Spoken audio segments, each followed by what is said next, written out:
and welcome to Inner Circle Guidance. Today we're going to be doing a collective reading, but for those of you who are new to the circle, hello and welcome. Don't forget to hit the subscribe button. I post new videos every single day. And if you're looking for daily short tarot readings, check out my Instagram, Facebook, TikTok, or YouTube shorts. If you're looking for personal services or personal readings, I offer them through my website, innercircleguidance.com. Let's find out what the circle needs to know today.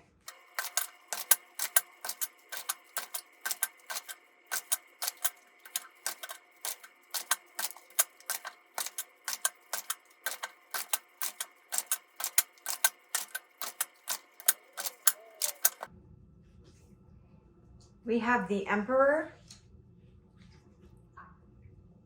We have the Four of Cups. We have the Four of Swords. We have the Six of Pentacles. We have the Four of Pentacles. We have the Devil on the bottom of the deck.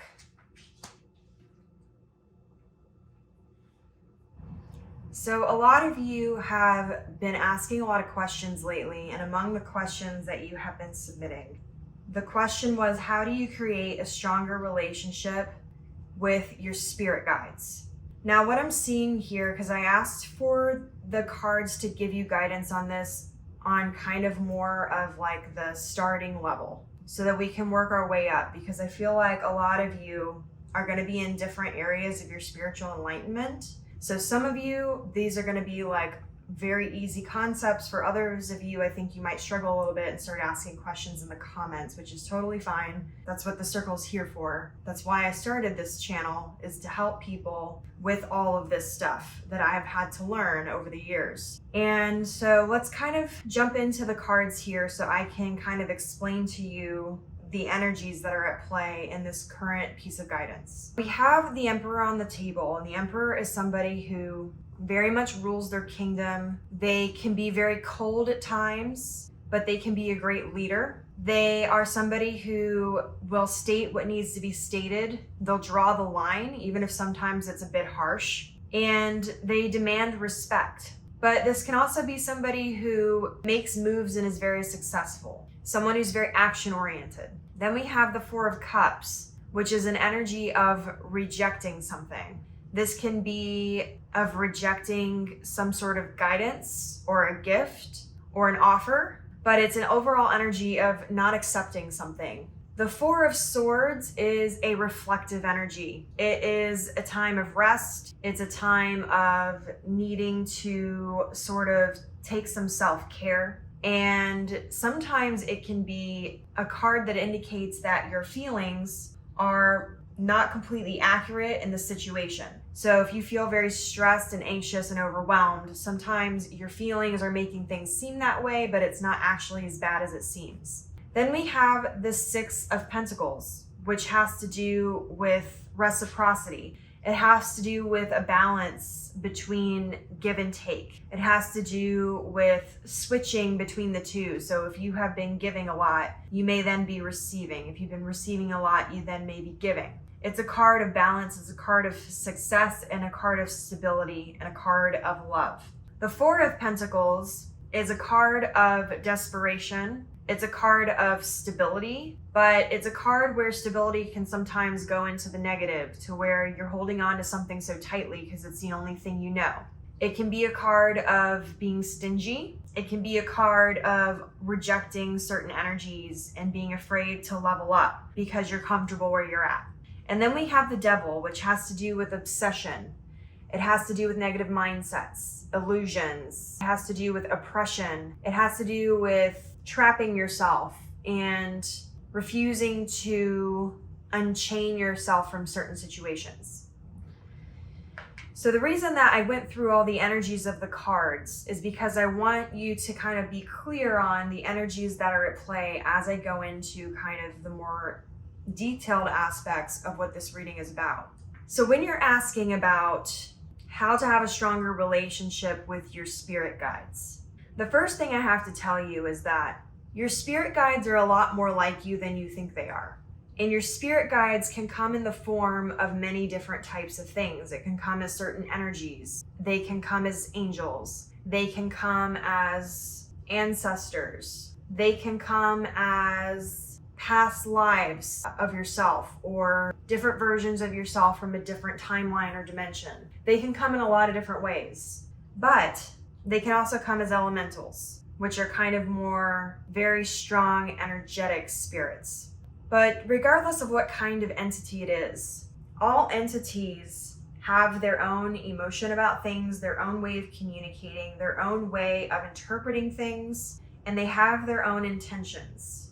When you are choosing your guides, and your guides should be the ones that are most in line with what's best for you. They should be the ones that are it's kind of like your inner circle in the physical realm. You want to have friends and family around you who have your best interest at heart. It's the same thing when you are building your spirit guides and when you are building that relationship. But just like in life, there are people out there who don't have your best interests at heart, who have their own intentions or have their own desires that they want to achieve. There are entities out there who also do not have your best interests at heart. So you have to be discerning and you have to question what it is that you're communicating with and what their intentions are. You have to rule the kingdom in that sense. And you have to make sure that you are vetting these energies before you just accept them into your life. And you have to realize there has to be a level of respect and communication and things that make up a healthy, positive relationship. You have to build that with your guides. Now, we're starting to get into some higher tier, more like super spiritual stuff. So for those of you who I've lost you, like, I'm sorry. If you have questions, put them in the comments below. I'm happy to talk about these things.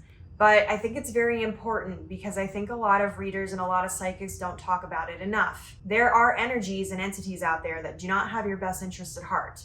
That doesn't mean that everything you meet is going to try to like eat your soul, because I don't personally believe that even exists, which might surprise some of you. But just like there are positive and negative within yourself, just like there are positive and negative energies and positive and negative other people, it's the same thing when it comes to these spirit guides. You should question who they are. You should have a gut feeling about whether or not they are positive or negative for you. There should be a reciprocal energy about your relationship.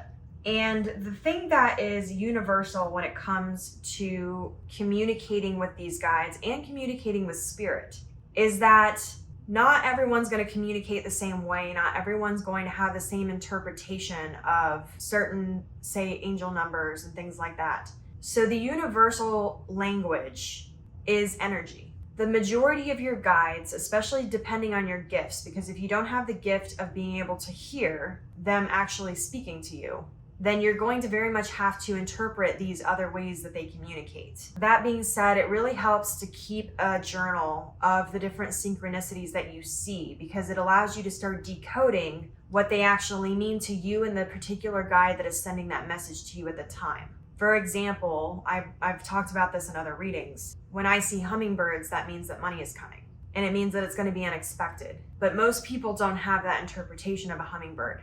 I understood that because I started seeing a pattern. Every time that I saw a hummingbird, I started getting money from unexpected places. The guide that sends me that particular message, that's how she communicates. That's how she tells me that particular thing.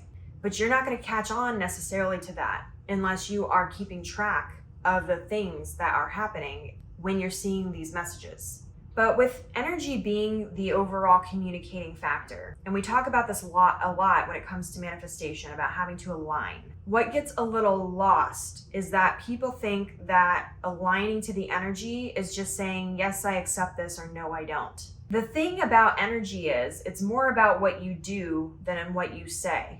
And oftentimes people end up shooting themselves in the foot because they end up rejecting positive energies by accident. And they end up accepting negative energies by accident. Or they end up shutting themselves off because they're too afraid to lose what they have, or they're too afraid to step out and question the things that are being sent to them. that they kind of just don't move. So I'm going to give you 2 examples here. One is going to be an example of how you can accept energy that's negative by accident. And the other is going to be how you reject positive energy by accident. So let's start with the first one. The action you take is more important than what you say. So let's say that you have somebody that you work with who you really do not get on with. They have a negative energy, you don't want them in your life, you're cordial and you're nice, as you can be, but you kind of just keep them away from you. Then something like Secret Santa rolls around and they happen to be the person that got you, and they give you, say, a bottle of wine. If you accept that gift and you take it home with you and you keep it and you drink it, you are energetically accepting that energy back into your life. You are energetically opening yourself up and saying, yes, I accept this energy. It's more about what you do than what you say. The universe and a lot of spirit guides will speak in energy. If you don't want that energy in your life, you take the wine, you thank them, you get rid of it. You don't bring it home, you don't drink it, you don't give it to somebody else. You get rid of it. You don't want to pass that energy on to somebody else unknowingly. It's very, very important, these things. And that's also why I like to tell people, because I love to go find really cool vintage items at thrift stores and things like that. You really should be cleansing those items before they ever step foot in your house, unless you have your house very, very much energetically protected and cleansed, because you can open yourself up to energies unintentionally. Now, as you start elevating in your spiritual awakening and your enlightenment, a lot of these negative lower tier energies are not even going to be able to get anywhere near you, and you're not going to need to take as many precautions when it comes to opening yourself up to energies, because really lower tier negative energies cannot exist when you're on a very high frequency. They can't even get near you because it's just like so unbearable for them. But when you are just starting out, especially if you have a lot of psychic gifts, or you have a lot of empathic gifts, or you can see, hear, or talk to things, you're going to need to be very careful about your energies. You're going to need to be very careful what you accept and what you accept by accident. I don't mean to scare anybody. I'm just being honest with you. This is how you do it. This is how you protect yourself. And you have to remember the law of the universe. And it's the same when it comes to entities. You have the power of free will. Nothing negative or positive can affect you without your permission. Now, they can trick you into accepting something by accident, but they still can't intervene. They can't really do anything to you unless you give them permission. If they were to enter your house and you don't want them there, all you have to do is tell them to leave, and they have to leave. There are certain rules to these things because of the delicate balance of the universe. So you have a lot more power in this stuff than you think you do. It's just that they don't teach these things. You don't go to school and learn how to protect yourself energetically against spirits and whatever. So I'm letting you know this is how you do it. This is how you protect yourself, okay?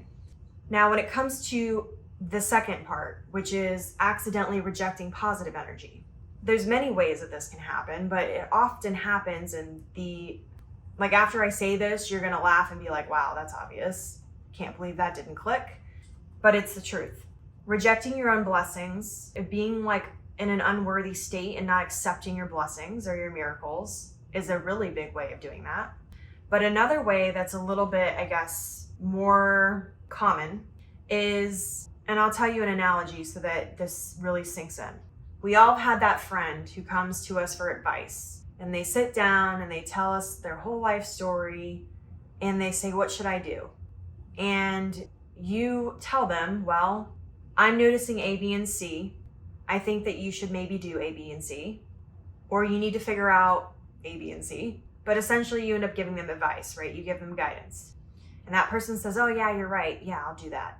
And then they don't. Then the next time they come, it's the same thing. By the third time, you're probably a little less likely to give them guidance and advice, right? It's the same thing as when your intuition is telling you, don't do this, don't do this, don't do this, and you ignore it, your higher self's gonna go, okay, well, I guess you don't care what I have to say. When you are getting messages from your guides and you consistently ignore them, your guides are going to be less likely to want to send you more messages. It's a reciprocal relationship of communication. When you're ungrateful for the guidance that you're being sent, when you're ungrateful for the blessings that you're sent, your guides don't tend to want to give them to you anymore, right? It's the same as with any other relationship. So you really need to be careful about what energies you are rejecting, what energies you are accepting, what energies you're clinging to. You have to be willing to be self-aware. You have to be willing to reflect on things. You have to be willing to learn. You have to be willing to unchain yourself. You have to be willing to draw the boundary and say what needs to be said. It's very important that when it comes to your spirituality and your spiritual relationships, that you draw very, very clear boundaries, even for the positive things in your life, even the positive guides. Because at the end of the day, you have to remember that they all have their own idea about what's the best way to go about something. And this is where, like, when people say, Jesus, take the wheel, sometimes I get a little like, ugh, and I cringe. And the reason I say that is because when you are just like expecting your guides or spirit to completely take over for you, sometimes that's really beneficial. Other times it ends up being a lot more painful in things than maybe if you would have done it yourself. Oftentimes when you ask for help like that on that level and you give that level of control, you'll find that things will self-correct a lot. Like instead of you taking the wheel and going like this, suddenly you go, whir, and you're going a completely different direction and your whole life changes and you're like, holy shit, like what just happened? Especially when you have guides that are known for doing that. Be very, very strong in your boundaries when it comes to what you allow and what you don't. Give them permission to help you when you want it, but put some caveats on that. Put some boundaries on it, because they all are going to have, even the ones with your best interests at heart, they're all going to have their own ways about doing things. And that may not be the way you want to go about it. You may want to go, nice and steady pace and moving at, your own pace. And one of your guides, even with the best interest at heart, may think, no, you need to be here now. And they want you to like jump 10 paces. That can be very disruptive. Now, if you're okay with that, then that's totally fine. Have that relationship. But you need to have boundaries. You can't just like let everything go willy-nilly. And I'm sure some of you may feel that this is a little controversial. You may have a different opinion, and that's fine. But this is what has worked for me. This is what I have experienced. Keep in mind that what works for me and what I have experienced may be different from your experiences or what works for you. And that's why when people ask me questions, especially when it comes to other tarot readers and things like that, I don't say really ever that that's a wrong way of doing things. When it comes to your spirituality, there's going to be differences of opinion. There's going to be different ways that are going to work better for you, different techniques. There's going to be different guidelines. There's going to be different boundaries. And that's totally fine, because as long as you're not harming anyone else, however you choose to move forward that's best for you is fine. You can move at your own pace. You can have your own boundaries. Some people are very fine with having their guides do whatever they want. Other people like me tend to be like, okay, let's have this conversation, or let's like discuss this, or let's, get on the same page here about it and then move forward. Other people have a lot more faith in their guides, or they have guides that are a lot more in alignment with every single aspect of how they want to move forward too. Everybody has different guides. Everyone has a different life path as well. So it really depends on what feels right to you. And I highly, highly, highly encourage you, no matter what I say, no matter what anybody else says that you listen to, that you make the decisions in your spiritual life and your spiritual boundaries and things that work best for you. But this is what I have learned. This is what has worked for me through my experiences, my failures, my disappointments, my mistakes. I've had to learn the hard way a lot over the years, especially when it comes to accidentally accepting or rejecting energies, because I have a lot of gifts, and that gets very confusing, especially when I was younger and I had no idea what the heck was going on. It was very confusing for me. For those of you who are going through that, I hope that this gives you a little bit of insight as to how things work, because if you were anything like me, growing up, I didn't have anybody to talk to about this stuff. And also, when you have certain gifts, you get a little hesitant to discuss them with anybody because you're afraid people are going to think you're crazy. So I understand all of that. And that's part of why I started this channel, was to try to help people who have the same gifts or are going through similar circumstances to be able to break down the different pieces and understand them. So ultimately, pay attention to the way that you are with energy, whether you accept or decline it. Make sure you're thinking twice about some of these things, especially in the beginning, especially if you have a lot of gifts or you have a gift, like if you're an empath, it becomes hard sometimes to differentiate between what is your feelings and thoughts and things and what is somebody else's. So if you have gifts like that, or if you have a lot of gifts, it's important to be very careful about the energies that you entertain or don't entertain. It is important for you to think twice about what you accept and what you reject. And it's hard in the beginning too, sometimes, to accept guidance from your guides and accept guidance from spirit and accept those things because they're not always logical. And sometimes it can also be hard to differentiate between what is being sent from spirit, what is being sent from your guides, what is being sent from something else that maybe doesn't have your best interest at heart. It can get very confusing. So you have to use a lot of discernment, and there's going to be certain people who are going to deal with more negative entities than others.